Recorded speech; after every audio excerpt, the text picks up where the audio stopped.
Buenos días, iglesia, ¿cómo están? Bueno, el Señor los bendiga. Es una alegría para nosotros estar aquí, aprendiendo junto con ustedes lo que creemos que el Señor está haciendo en nuestra iglesia. El llamado que nos ha dado como papitos, como mamitas, como cuidadores de esas nuevas generaciones y esa descendencia que estamos formando para Él. ¿Listo? Entonces vamos a orar. Bueno, yo también quería, antes de la oración, decirles, mis hermanos, que nosotros hemos tenido mucho en el corazón esto de la escuela de padres, hemos orado al Señor por eso, y ahorita en la oración yo quisiera que nosotros, y que recibieran de nosotros estas palabras, nosotros creo que estamos también muy agradecidos con la iglesia, porque ustedes nos han prestado su buena voluntad para escucharnos, ¿cierto? A pesar de que nosotros somos bastante novatos en el tema de la crianza, ¿verdad? Y muchos de ustedes son papás bastante experimentados y yo quiero agradecerles y honrarlos por eso, por tener también esa humildad y ese corazón sencillo de recibirnos. Y que nosotros le pedimos también al Señor que nos dé como un corazón también bastante sencillo, bastante humilde, para compartir lo que el Señor nos ha dado, pero también para no vamos a señalar a nadie, y quiero que también cada uno de nosotros aquí esté como no pensando en otro papá, no señalando a ningún otro, sino que nosotros todos tengamos un corazón humilde para aprender sobre la paternidad, sobre la maternidad, que es algo que es tan desafiante y una tarea tan compleja para desarrollar, ¿no? Es la única profesión de la cual recibimos el título primero y luego empezamos a estudiar cómo es que se hace eso, ¿no? Un día de repente somos papá, un día de repente somos mamá, pero no tenemos ni idea cómo hacerlo. ¿Es cierto o no? Así pasa. Entonces, yo también quiero honrar a mi hermano Isidro una vez más. De verdad que es algo muy, muy especial, un corazón bastante humilde de parte del hermano Isidro.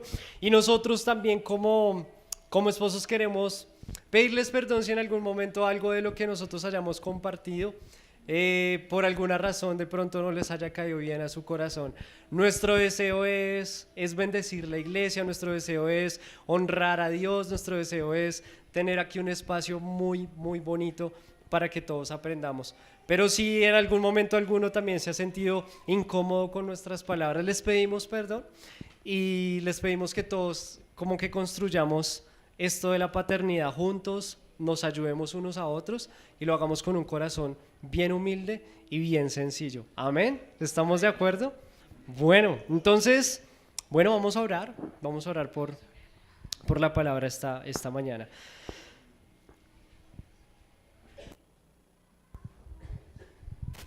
Maravilloso Señor, te damos muchas gracias.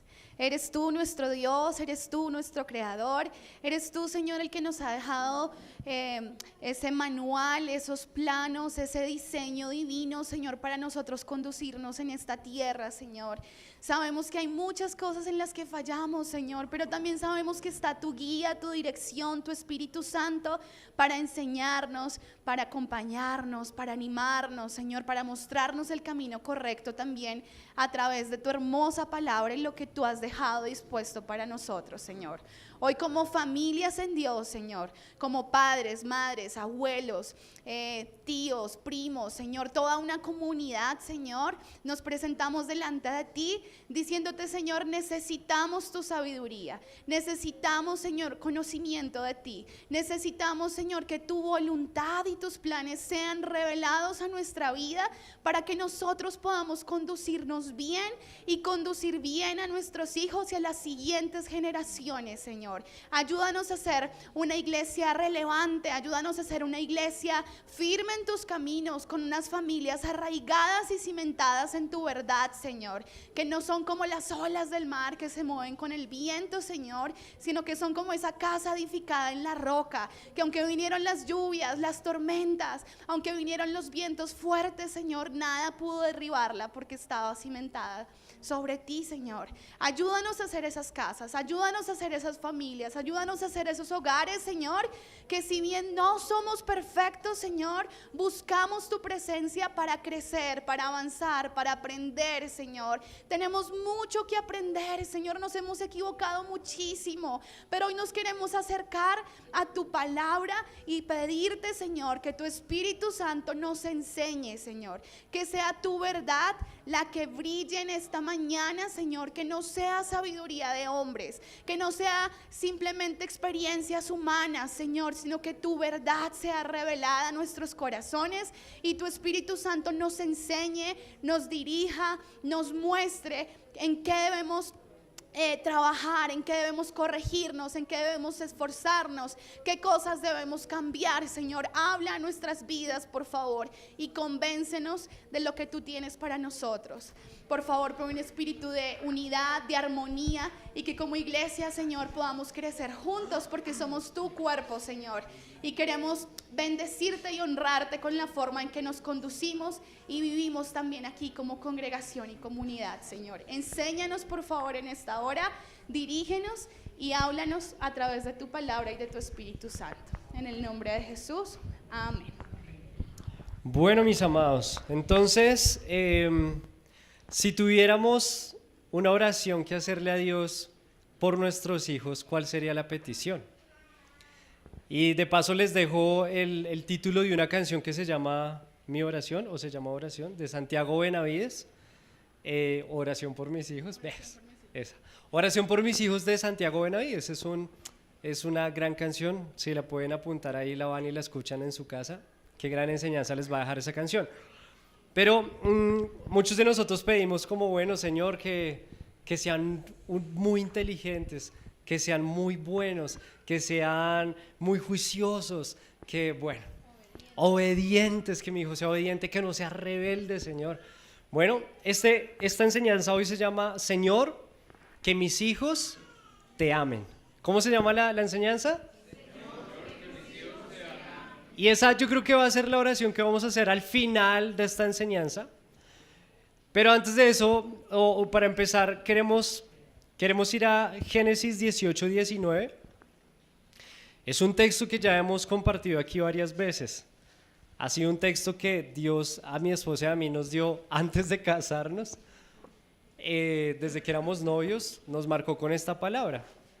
Y de pronto por eso tenemos como esta fuerte inclinación en el tema y hemos ido desarrollando esto que Dios nos ha dado. Pero antes de casarnos, Dios nos llevó a este pasaje. Génesis 18-19 dice, porque yo sé que mandará, se refiere, Dios está hablando de Abraham. Entonces dice, porque yo sé, digamos, que Abraham mandará a sus hijos y a su casa después de sí, que guarden el camino de Jehová, haciendo justicia y juicio. Entonces este es como el llamado de Dios para nosotros los padres. Y hay tres cositas que nosotros queremos aquí desglosar súper rápido. Dice la Biblia que Abraham mandará a su descendencia, a sus hijos. Y esta palabra mandará significa guiar. ¿Sí? A veces no es como solo vamos, y así como el mandón, ¿cierto? Vaya, haga. No, tiene que ver con guiar. Tiene que ver con guiar. Entonces yo como guío a alguien, voy delante, puede ser, doy instrucciones, muestro cómo hacerlo, hay muchas maneras de guiar. Y entonces este versículo nos habla de que el llamado de Dios a nosotros como padres es que nosotros mandemos, guiemos a nuestros hijos para que anden en el camino o guarden el camino del Señor. Pero mandar también significa encargar, ¿sabes? Como cuando tú le encargas algo mucho a tu hijo, a veces le encargamos como, por favor, no me vayas a romper eso. Mira, te pido que por favor no te ensucies, que te ves precioso. Entonces les damos como encargos, pero el encargo más grande es como hijo, guarda el camino del Señor. Guarda los mandamientos de Dios, ¿cierto? Ese puede ser un gran encargo. Mandar también significa recomendar. Entonces los padres somos estos que guiamos, que recomendamos, que encargamos cosas importantes a nuestros hijos. Entonces créame que los hijos escuchan y a veces se dan cuenta que de pronto nosotros les encargamos mucho o les recomendamos mucho portarse bien o no ir a contar lo que pasa en la casa a otras personas y ellos están ahí pensando en eso. pero que ellos se den cuenta que nosotros les encargamos y les recomendamos mucho, más que esas cosas, el que ellos vivan en los caminos del Señor. Eso es una gran semilla que podemos sembrar en sus corazones. Pero mire que también mandar significa literalmente mandamiento, y significa también prohibir, y significa también gobernar. Y es algo que los papás tenemos que hacer, porque nosotros somos la autoridad. Dicen los psicólogos que hoy la familia está muy al revés, porque los que mandan son los niños, ¿sí? Y los padres a veces estamos como, ay, si eso te hace feliz, dale. No, pues si a mi hijo le hace feliz comer helado al desayuno, al almuerzo, a la comida, ¿lo debo dejar? O si a mi hijo le hace feliz porque se enamoró perdidamente de una persona terriblemente, no sé, tóxica, equivocada, lo que sea, yo tengo que ser totalmente permisivo. No, porque el papá está ahí para gobernar, para poner como ciertos mandamientos en la casa, ¿cierto? O sea, como que en esta casa, estas son como nuestras normas de todos, no solo de ustedes, sino mía también. Y también estamos ahí también para prohibir ciertas cosas que no se deberían hacer. Todo eso involucra mandar. Pero entonces, no es solo prohibir, no es solo dar el mandamiento, no es solo gobernar de esta manera, sino que también es guiar, es dar el ejemplo, es recomendar, es encargar. Y entonces ahí va, es como una balanza entre esas dos cosas, ¿no? Entonces dice que él mandará a sus hijos que guarden el camino del Señor, pero en la mitad dice algo bien especial y dice después de sí. Entonces después de que Abraham hace las cosas, ahí sí se las encarga a su hijo, se le dice cómo hacerlas, y ahí es donde es importante el ejemplo de los papás. Y este versículo es súper importante, ¿saben? Si ustedes se llevan este versículo, es lo más importante que nos podemos llevar. Tenemos que mandar a nuestros hijos a que anden en el camino del Señor después de nosotros. Somos los primeros que debemos hacer lo que les pedimos a ellos que hagan. Y yo sé que todos los papás pedimos muchas cosas a los hijos que no hacemos. Y muchas veces los hijos nos dicen, papi, ¿y tú por qué esto? Mami, ¿y tú por qué tal cosa? Porque ellos nos han escuchado decirles y muchas veces no hacer. Y Jesús dijo, el hijo hace lo que ve hacer al Padre. Nuestros hijos escuchan nuestra instrucción, pero van a creer más en lo que hacemos. Entonces, ese es el deber ser para que nuestros hijos anden en los caminos de Dios, para que cuando crezcan no se aparten. Ese es el deber ser, pero vamos a ver un poco la realidad hoy de esto que hemos dicho. Bueno, para entrar en materia les queremos presentar unos datos súper concretos acerca de un estudio. Hay varias organizaciones que se dedican como a realizar estos estudios en diferentes países de Latinoamérica, en Estados Unidos, y precisamente estudian qué pasa en las iglesias y qué pasa con esa deserción a cierta edad.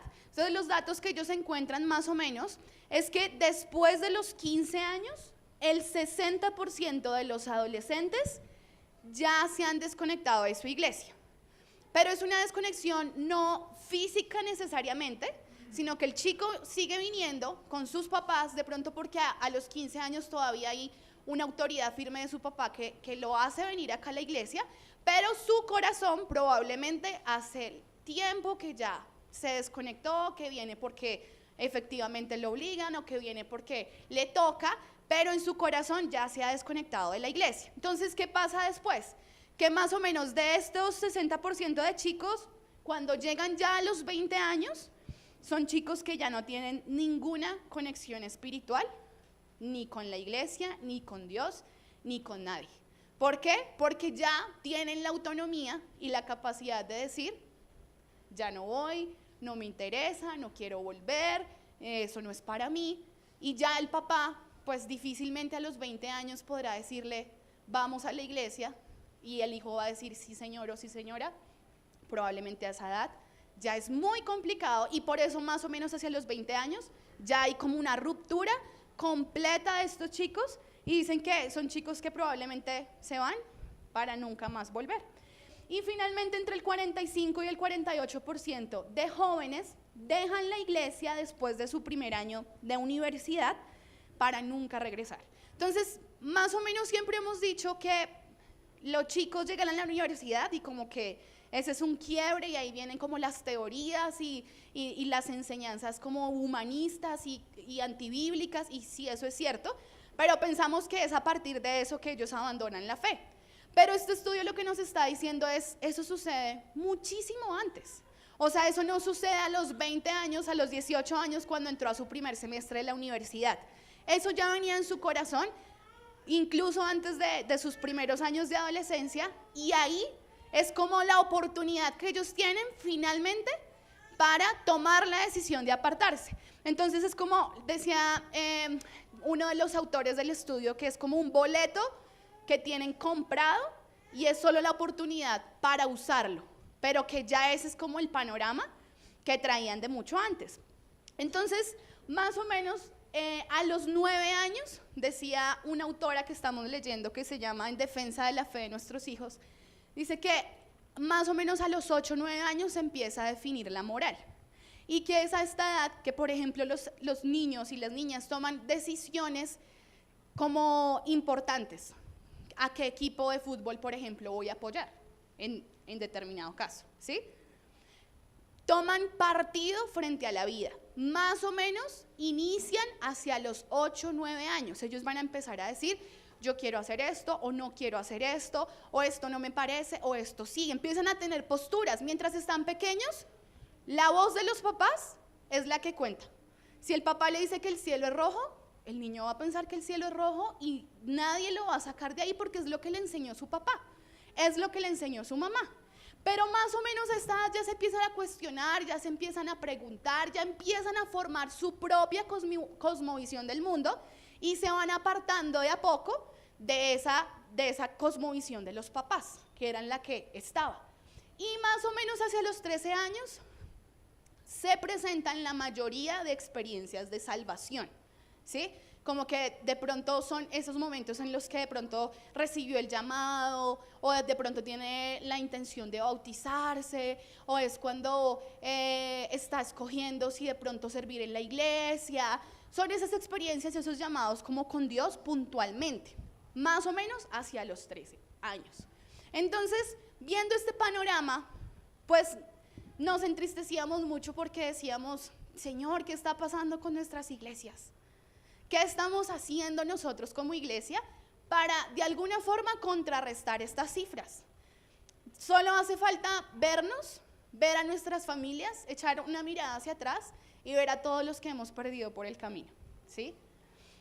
Y nuestra intención también es buscar las respuestas en el Señor y decirle, Señor, ¿qué podemos hacer para que esto no siga pasando y para que nuestros hijos no sean un número más de esas cifras? Y a eso como que un poco es lo que queremos apuntar hoy. Sí, entonces aquí al final de la imagen decía que nuestros niños no son demasiado pequeños para empezarlos a firmar en la fe. A veces pensamos que son niños. Ayer hablaba con una chica, una niña de la universidad a la que le doy clase, ya tiene 8 años. Entonces me decía, yo no creo en Dios porque eso es mentira. O sea, la verdad es que venimos de y me contó toda la evolución súper clara. Entonces yo digo, oye, tiene 8 años y está súper segura de ese tipo de cosas. Y a veces nuestros niños son muy pequeños y no tienen ni idea de la palabra de Dios, ¿sabes? No saben muchas cosas de lo que es la fe porque nosotros mismos tampoco lo sabemos claro y no se las hemos transmitido con seguridad. Entonces ellos no las tienen, ¿cierto? Y afuera sí están haciendo un trabajo súper claro de hacerte pensar de una manera muy distinta a Dios. Pero entonces hay también eso fue un estudio, ¿saben? Pero hay un estudio que se empezó a preguntar, bueno, pero ¿qué hace que los hijos tengan una fe fuerte cuando crecen y que no la abandonen cuando lleguen a ser adultos y tengan independencia? ¿Ustedes quisieran saber eso? Entonces, ellos encuestaron a más de 2,000 padres y también hijos para saber cuántos de esos hijos, de esas familias, de esos padres, al llegar a la edad adulta de entre 18 y 30 años y estar en su independencia, cuántos de esos habían de verdad conservado la fe y qué cosas les habían ayudado a llegar a esa decisión personal de mantenerse en la fe, aun cuando sus papás ya no estuvieran gobernando sobre ellos. Es muy curioso porque de todos esos papás, El 85% dijo, no, mis hijos son súper cristianos. Pero cuando empezaron a mirar el resto de toda la encuesta, solo el 3% de los hijos, no el 85%, sino solo el 3%, de verdad tenía acciones propias de un cristiano. Entonces eso también es muy curioso. Pero bueno, vamos a empezar con las dos primeras. ¿Saben cuáles son de las dos cosas que hace que un niño, cuando crezca, tenga firme su fe? Son dos muy sencillas: la lectura constante de la palabra de Dios y la oración. Y ustedes no se imaginan cómo esas dos en el estudio puntuaban súper alto, sobre todo la lectura de la Biblia. La lectura también independiente de la Biblia. Pero entonces yo quiero preguntarles algo hoy. En casa, ¿qué lugar ocupa la Biblia en nuestros hogares? ¿Qué lugar ocupa la Biblia en nuestros hogares? ¿En casa se lee la Biblia en familia? ¿Tenemos ese hábito de leer la Biblia en familia? ¿Tú tienes el hábito de leer la Biblia? ¿Tus hijos te ven leyendo la Biblia? ¿Tus hijos quieren leerla? ¿Les gusta hacerlo? ¿Hablan entre ustedes sobre la palabra de Dios o no? Quiero que evalúes tu casa frente a eso. Y por otra parte, la práctica de la oración constante. ¿Está la oración presente en tu casa cotidianamente? ¿O de pronto nuestros hogares son hogares donde casi nunca se ora? No oramos a veces ni por los alimentos, no oramos a veces ni siquiera por el nuevo día, no oramos de pronto ni siquiera antes de acostarnos, no oramos de pronto cuando estamos enfermos, no oramos individualmente cada uno, no hacemos el altar familiar juntos. Lógicamente, si nosotros no trabajamos como familia en la palabra de Dios y en la oración, pues es que esas son las dos cosas que conectan a nuestros hijos con la fe. Y eso es lo que ellos también necesitan experimentar. Entonces, hay un versículo en 2 de Timoteo 3, del 14 al 16, es que lo pueden buscar, pero yo se los voy a parafrasear rápidamente, ustedes lo van a poder leer. Pablo le está diciendo a Timoteo como: Timoteo, persiste en lo que tú ya has aprendido, porque desde la niñez has sabido las sagradas escrituras, las cuales te pueden hacer sabio para la salvación. Qué impresionante. Desde la niñez él sabía la palabra de Dios, lo cual siendo adulto lo hacía sabio para mantenerse en la salvación. Y más adelante el versículo 16 dice: porque toda la escritura es inspirada por Dios y es útil para redarguir, para enseñar, útil para enseñar, para redarguir, para corregir, para instruir en justicia. Nuestros niños necesitan estar cerca de la palabra de Dios, pero a veces la Biblia en la casa es como: se nos perdió, nadie sabe dónde está. Llega el domingo y ¿dónde fue que la dejé hace 8 días? ¿Y qué pasa con la Biblia? No conocemos la Biblia, no nos sentamos a escudriñarla juntos. Y en la práctica de la oración veamos el Salmo 116, versículo 1 y 2, así rápidamente. Salmo 116, versículo 1 y 2. Vamos a tratar de correr lo que más podamos. Si ya está ahí en la pantalla, lo voy a leer ahí. Mira lo que dice: amo a Jehová porque ha oído mi voz y mis súplicas. ¿Saben qué hace que nuestros hijos empiecen a amar a Dios? Que tengan la práctica de la oración y que se den cuenta que Dios los escucha. Eso es poderoso. Pero de pronto nosotros no les formamos como: ven, oremos, oye, vamos a orar, oremos por eso, no te preocupes, oremos, hay que orar. Pablo dice: oren sin cesar, y dice: amo a Jehová porque Él ha escuchado la voz de mis súplicas, porque ha inclinado a mí su oído, y por tanto le invocaré todos los días. ¿Se dan cuenta?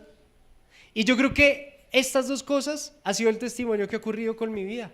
Un día me encontré con la palabra de Dios, un día me encontré con la oración, y fue algo que cambió mi corazón para siempre.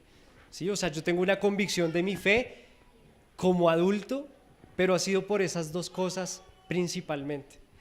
Y ahora, yo quiero, para terminar este puntito, que entendamos que la Biblia y la oración es lo que afianza nuestra relación con Dios. Tu papá tienes que ir delante en eso, tu mamá también. Ellos tienen que verte que tú lo haces y tienes que fomentar eso en tu casa. Pero entonces hay cosas por las cuales en nuestras casas no oramos. dos muy básicas de las cuales yo siempre hablo: la televisión y los celulares. ¿Tú por qué crees que no oras a veces? ¿Por la televisión o por tu teléfono? Dime o díganse a sí mismos si no es verdad eso que les estoy diciendo. Ya Lorena, a mí nos molestan porque ya llevamos el tercer embarazo, entonces dicen: uy, cómprense un televisor. Porque nosotros hemos decidido no tener televisor, pero tenemos teléfonos. Pero saben que hemos como conversado mucho eso y estamos creciendo también en eso, como bueno, cuando vamos a la cama, cero celulares, no tenemos celulares, si no hay nada que decirnos, pues nada, nos vamos a acostar, o de pronto tenemos algo por qué orar. ¿Saben?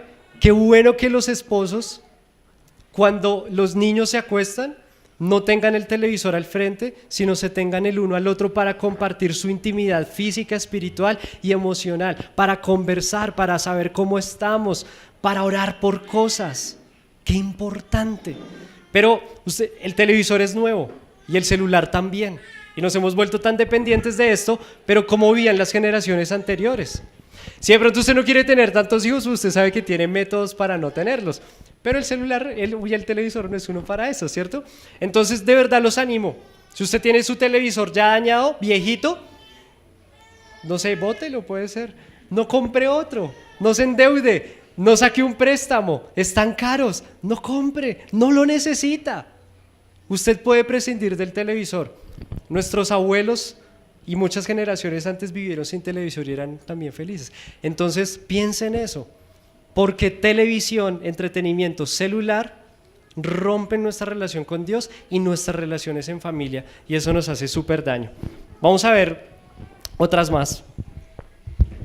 Listo, entonces los siguientes dos aspectos o prácticas que ayudaban a que los hijos permanecieran en la fe aún en su adultez. Uno de ellos es muy,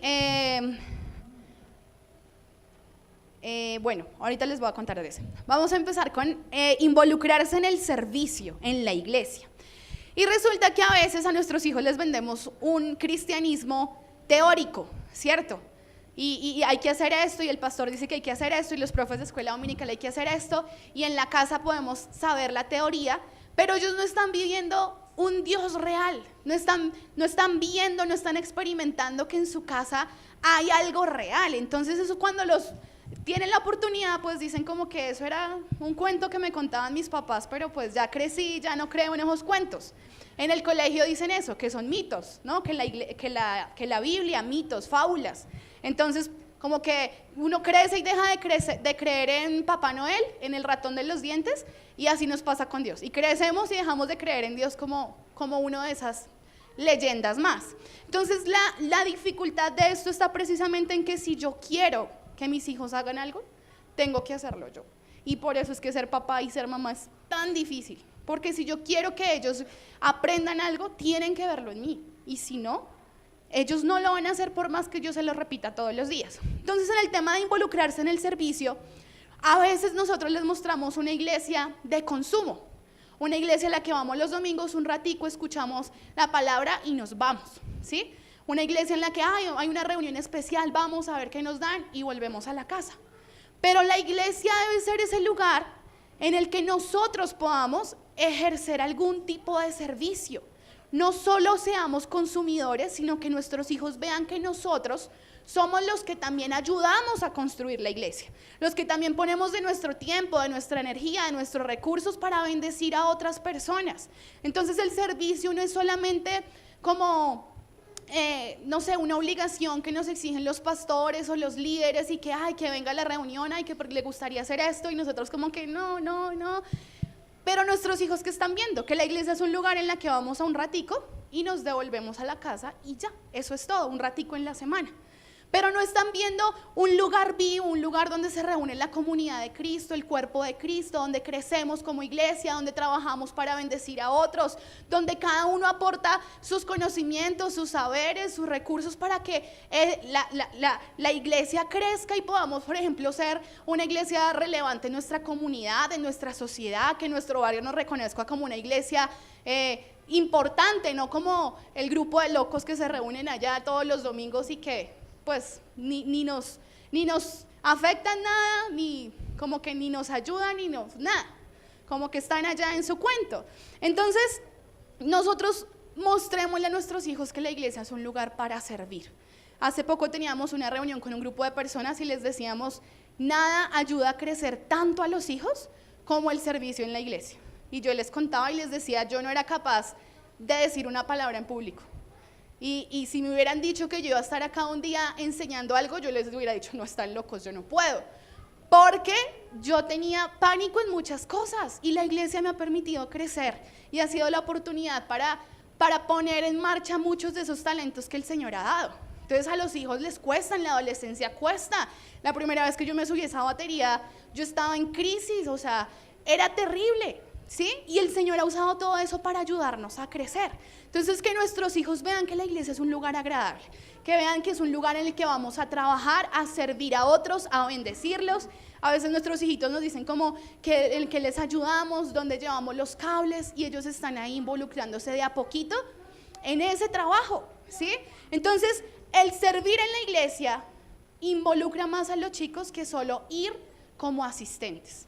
Eso les va a dar un propósito también, les va a dar un norte, los va a ayudar a estar presentes y no solo a venir a una reunión, a soportarla, a aguantarla y ya, sino que, oiga, tenemos un trabajo y están animados y motivados haciendo algo y ocupando su tiempo.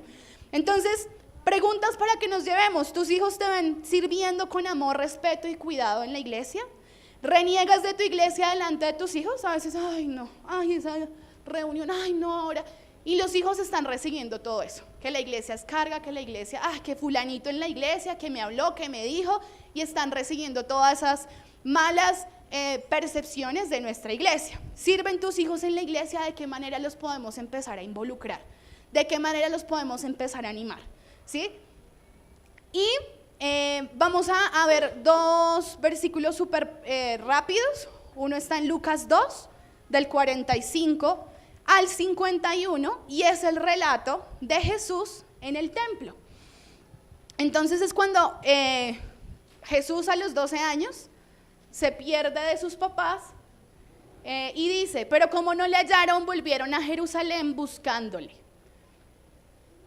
Y aconteció que 3 días después le hallaron en el templo, sentado en medio de los doctores de la ley, oyéndoles y preguntándoles. Y todos los que le oían se maravillaban de su inteligencia y de sus respuestas. Cuando le vieron se sorprendieron y le dijo su madre, hijo, ¿por qué nos has hecho así? He aquí, tu padre y yo te hemos buscado con angustia. Entonces él les dijo, ¿por qué me buscabais? ¿No sabíais que en los negocios de mi papá me es necesario estar? Mas ellos no entendieron las palabras que les habló. Bueno, y dice que después volvió con ellos a su casa y se sometió a ellos. Pero entonces yo siempre había visto este pasaje desde la perspectiva de mamá. Pobrecita María estaba angustiada buscando a Jesús, 3 días perdido, eso es como para uno chiflarse. Y luego estábamos meditando en la respuesta de Jesús y él no entiende, pero ¿por qué me buscan si en las cosas de mi Padre me es necesario estar? Y a veces como papitos somos más bien tropiezo. Y entonces, ay no, hoy no vaya, o por allá no, ay, otra reunión, dígale que usted no puede ir, o es que hoy tenemos otra salida, o es que muchas cosas que a veces son como obstáculo y desánimo para los chicos. Y entonces estamos como angustiados, así como María, pero el celo que tenía Jesús por la casa de su padre es impresionante. Y que tuviera 12 años y quisiera estar allí en el templo, nos lleva a un Jesús que más adelante, siendo adulto, echa a todos los ladrones, a todos los mercaderes, los echa afuera porque está defendiendo y tiene tanto amor y tanto celo por la casa de su padre que puede hacer esto. Entonces, que los hijos puedan ver en la iglesia un lugar en la que pueden crecer y servir al Señor de una forma especial, y eso los va a ayudar a involucrarse de forma especial también con el Señor. Y el otro aspecto es un aspecto que sorprende en este estudio y que nadie creía que fuera a alcanzar una puntuación tan alta. Y esa práctica tiene que ver con que los chicos desde pequeños escuchaban música cristiana, ¿sí? Y entonces a veces uno dice, ay, pero pues qué malo tiene que escuchen música de la que les gusta, la que está de moda ahorita. Y entonces pensábamos en Filipenses 4:8.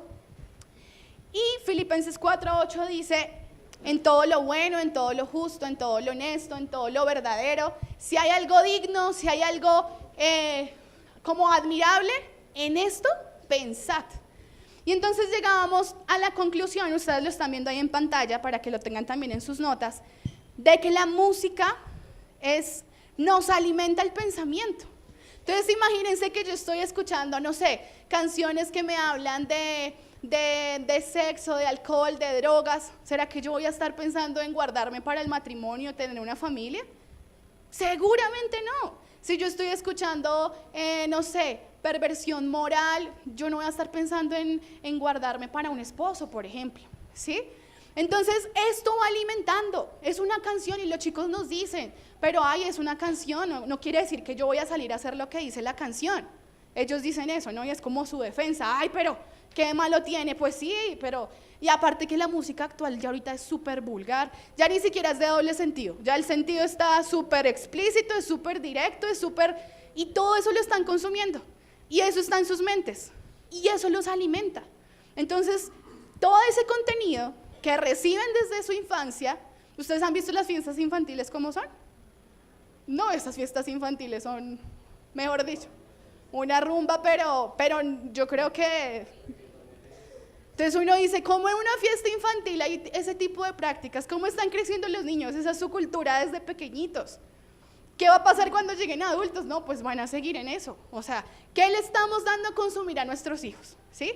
En nuestra casa encarguémonos de que haya música de adoración, música de alabanza. A veces mis hijos me han sorprendido mucho porque yo los veo allá jugando y a mí me gusta poner música. Y a veces los veo súper distraídos y vienen y me preguntan, mami, ¿qué es redención? O sea, están escuchando lo que dicen las canciones, están recibiendo esas palabras y vienen y a veces los escucho cantar coritos de canciones súper chistosas y decimos, ahí está, lo están escuchando. Uno cree que no, que están jugando. No, están recibiendo y su subconsciente y su mente está recibiendo todo eso. Entonces, pilas con esas cosas y que vemos en nuestra casa, contenido, televisión, películas, series, música, ¿qué están recibiendo nuestros hijos y de qué están alimentando sus mentes?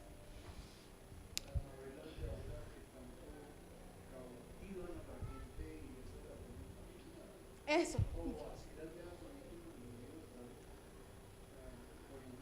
Están poniendo atención, están escuchando, salió la cena y nos ruborizamos, pero todos sigamos viendo la novela y qué pasa con esas cosas. ¿Listo? Y finalmente, ustedes recuerdan el versículo de Malaquías 2:15. Este es un aspecto que no menciona el estudio, pero que queremos traer a colación y que ya lo hemos dicho en toda la enseñanza, y es el versículo de ¿qué quiere Dios? ¿Qué es lo que espera Dios? No hizo él uno, habiendo en él abundancia de espíritu. ¿Y por qué uno? Porque buscaba una descendencia para Dios. Guardaos pues en vuestro espíritu y no seáis desleales para con la mujer de vuestra juventud. Entonces eso lo sabemos, lo tenemos claro, que el Señor nos hizo uno, que quiere de esa unión, hijos para Él. Pero entonces la conclusión del Señor es, no seas desleal a la esposa de tu juventud. Entonces decíamos, pero como que ¿qué tiene que ver lo uno con lo otro? ¿Sí? Y entonces ahí viene el tema del ejemplo y del cuidado. Y una de las cosas que más afectan la familia y a los hijos es una infidelidad. Y ustedes no saben eso, cómo le duele a los hijos, cómo afecta a la familia, cómo destruye. Y entonces hay un autor cuyo libro es Señor, que mis hijos te amen, y que él le decía al Señor, y le decía, Señor, pero ¿cómo puedo hacer para que ellos te amen? Y el Señor le respondía, ama a tu esposa. Porque esa es la relación, primero, que refleja a Cristo y a su iglesia, ¿sí? Y si ellos crecen viendo una ruptura ahí, pues van a estar completamente desconectados de lo que es el sentido del matrimonio, de lo que es el objetivo del Señor con su iglesia, y van a crecer destruidos en muchísimas maneras. Pero ahí está, y por eso la recomendación es una descendencia para Él. Por eso sé fiel, sé leal a la esposa de tu juventud, y que ellos crezcan viendo ese ejemplo y creciendo en esa como que en esa visión de una relación que agrada a Dios, y que ellos de verdad digan, oiga, mi papá y mi mamá me mostraron cómo es ese ejemplo de Cristo y de su iglesia, y que ellos lo puedan vivir así. Amén. Entonces, Vamos a recapitular, pero miren que este último es tremendo porque el hijo no va a amar sino a su mamá como solo ama a su mamá, ni a su papá como solo ama a su papá. O sea, es como son las dos personas más importantes para su vida. Y cuando de pronto un hijo ve que papá le hace daño a mamá o que mamá le hace daño a papá, quiebra mucho el corazón. Y eso aleja mucho de Dios. Ahora, queremos dejar algo muy claro. Esto es producto de una investigación. Después de que se dan cuenta que muchos hijos no vuelven a la iglesia, ¿por qué no? Después de que se dan cuenta porque muchos, no solo la iglesia, sino que mantienen su fe realmente firme en su corazón, porque sí. Y al preguntarlo, estas son las razones. Pero vemos que en la Biblia se sustentan también. Ahora, algo muy claro, que un niño que nunca oró o que no leyó la Biblia no puede conectarse en un futuro con Dios. No, pues claro que sí. Pero de pronto tendrá que pasar por unos procesos muy dolorosos para volverse a conectar con Dios. Que si mi matrimonio no estuvo bien, bueno, Dios puede restaurar esas cosas. A pesar de que no haya tenido una buena relación, Dios puede restaurar eso, pero va a ser más difícil para su hijo. Que si escuchaba mucha música secular, bueno, Dios puede hacer cosas, ¿cierto? Y entonces, vamos a recapitular estos 5 puntos. Lectura constante de la palabra de Dios. Segundo, oración constante, ¿sí? Que nuestra casa sea una casa de oración, como dice la Biblia. Tercero, involucrarse en la iglesia, en servir. No solo se sirve en la iglesia, también afuera, ¿cierto? Pero es una prioridad. Y muchos de nosotros de pronto la iglesia, el día del Señor, que es el domingo, es un mandamiento, es un mandamiento guardar el día. Pero a veces, no, que salió fútbol, no, que salió tal cosa, no, que tenemos plan. Y como que todo, siempre lo cancelamos eso. Pues no hay apego a las cosas de Dios por esa razón. Cuarto, la música que escuchan. Y quinto, la armonía familiar desde papá y mamá, ¿cierto? Esto es preventivo para ustedes, tenemos niños pequeños. Pero yo quiero también llevarlos, si quieren, si están anotando esto, vamos a terminar con que papá y mamá tenemos que clamar y tener fe. Les voy a dar 3 citas, si quieren las anotan, tal vez no se las voy a leer. Mateo 17 del 14 al 18. Mateo 17, 14 al 18, para los que quieren tomar nota. Y esa misma historia está en Marcos 9, 21 al 25. Y 2 más, Mateo 15 del 21 al 28. Mateo 15, 21 al 28 y Marcos 5, 22 al 23. Marcos 5, 22 al 23, ¿sí? Mateo 15, 21 al 28. Mateo 17, 14 al 18 y Marcos 9, 21 al 25. Sí que las dije al revés, pero bueno, espero que me entiendan y si no, pues ahí vuelven a ver la enseñanza. Ahora, ¿qué tienen en común estas 3 historias? Son 3 padres, 2 padres y una madre, que sus hijos eran un caso perdido.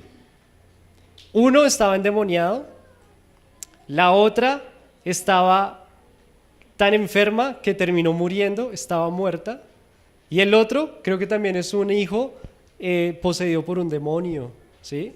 Uno de estos demonios lo hacía cortarse, hacerse daño, dice que se cortaba con piedras, dice que a veces el demonio lo tiraba hacia el fuego, hacia el agua, que tenía como esa intención de suicidio. Dice que lo controlaba por completo.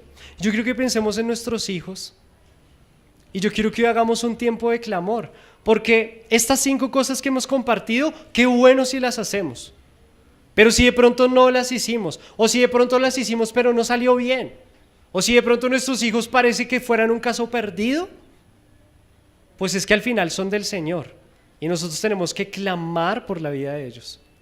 Y en estas 3 ocasiones hay algo en común. Los 3 padres, dice la Biblia, que se postraron ante el Señor, se arrodillaron a clamar por sus hijos. Y el Señor les tuvo misericordia y les respondió.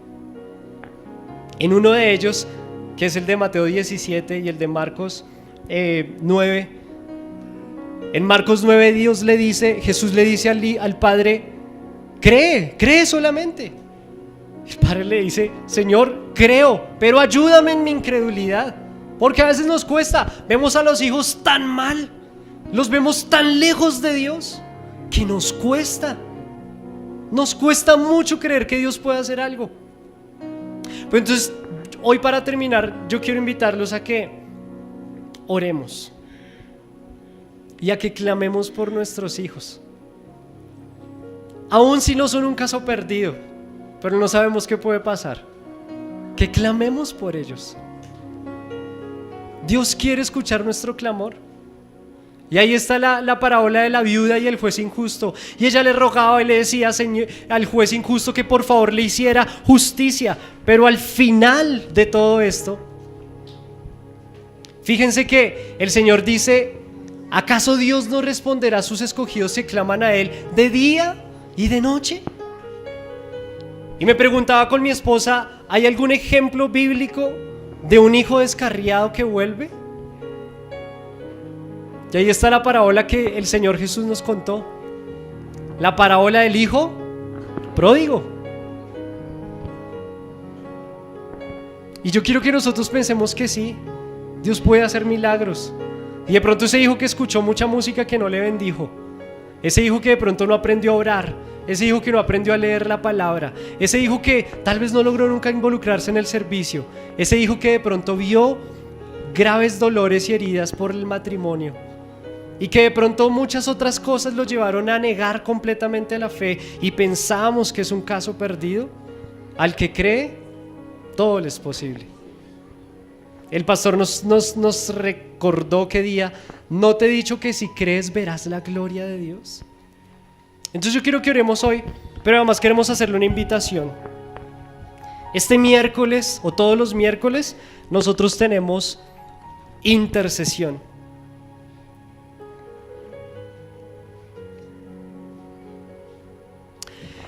Entonces tenemos intercesión, ¿vale? Y queremos invitarlos a la intercesión de 7 a 8, pero para que cuando se acabe la intercesión, por lo menos estemos los papás orando un rato más por nuestros hijos. Queremos invitarlos a eso. ¿Te puede involucrar algún esfuerzo y un sacrificio? ¿Te vas a ir a acostar más tarde? ¿Habrá algo que tienes que organizar? Pero ¿saben que nosotros quisiéramos ver a los papás unidos clamando por los hijos? Porque el hecho de que los hijos estén guardando el camino del Señor es un mandato de Él, y Él nos va a pedir cuentas de eso.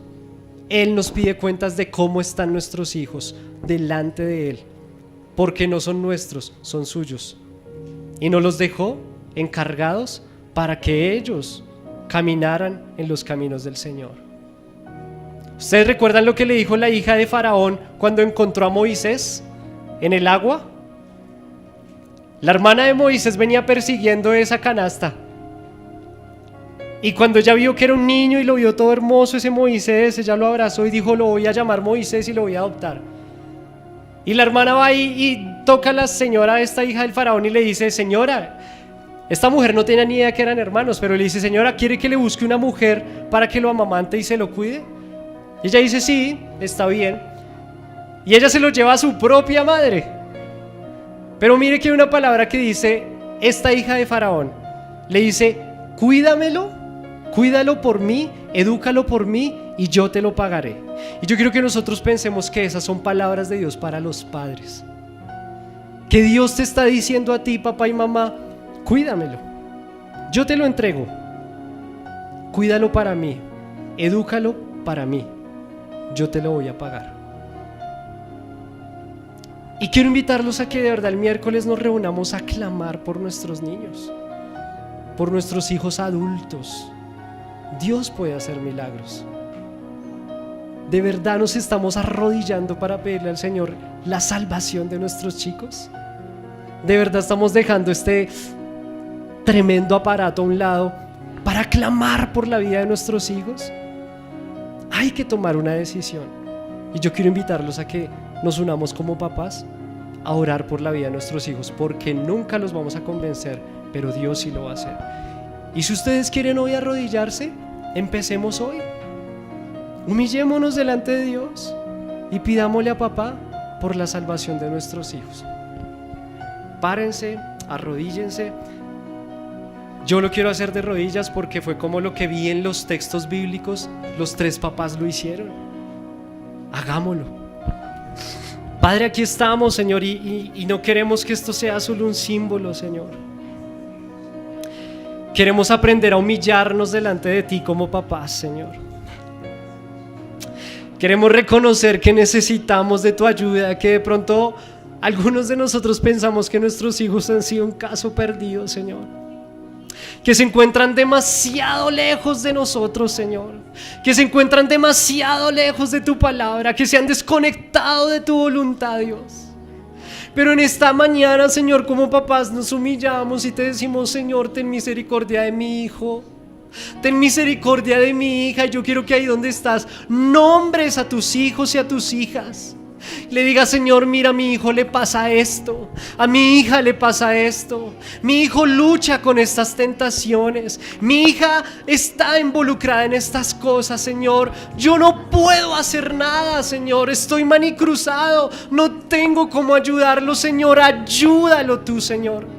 Rescátalo tú, restáuralo tú, sálvalo tú, renuévalo tú, Señor. Actúa en su vida y en su corazón, Señor. Hoy te lo pedimos en el nombre de Jesús. Hoy yo creo, Señor, oramos como hemos dicho varias veces y que no hemos leído el versículo bíblico aquí, pero lo existe, donde dice que no hemos dado a luz hijos para maldición, Señor. Y si nuestros hijos están involucrados en cosas que te ofenden, y si están involucrados en cosas en las que están alejados de ti, hoy, Señor, queremos creer que nuestros hijos son restaurados, Señor. Que tú puedes hoy sanarlos, que tú puedes hoy sanarlos de su pecado, que puedes sanarlos hoy de su dolor, que puedes sanarlos hoy de su ira, que puedes sanarlos de sus enfermedades de pronto psicológicas o mentales, de esquizofrenias, o de pronto sanarlos, Señor, de las depresiones, o de pronto sanarlos, Señor, de las ansiedades, Señor. Tú puedes restaurar a nuestros hijos, Señor. Hoy como papás queremos humillarnos. Y sabemos que tenemos que hacer cosas con ellos, Señor. Sabemos que tenemos que hacer cosas con ellos. Y quiero orar por esos padres que hoy todavía tenemos hijos pequeños, que les podemos enseñar a leer, a orar, que les podemos enseñar a oír buena música, a involucrarse en la iglesia, y que les podemos dar un ejemplo de matrimonio. Ayúdanos a ser fieles con esto, Señor.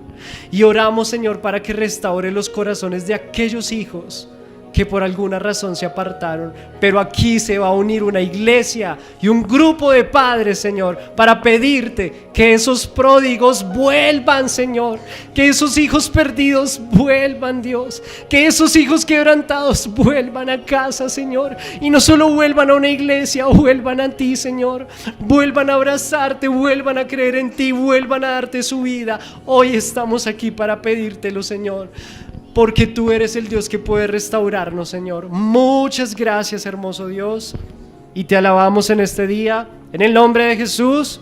Amén. Demos un aplauso a Dios, que nos oye, nos escucha, nos bendice. Para terminar, iglesia,